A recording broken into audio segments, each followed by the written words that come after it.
លេខ15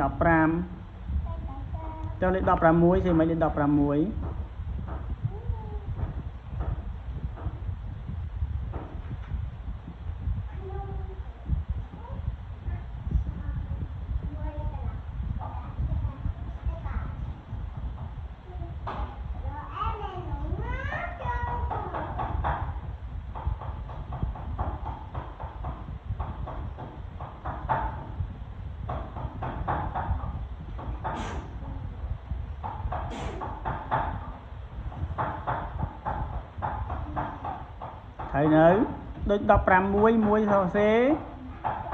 mơ lên 6 xế mấy lên 6 16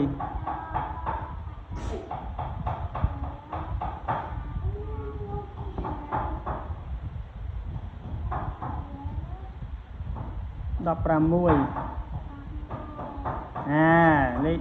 16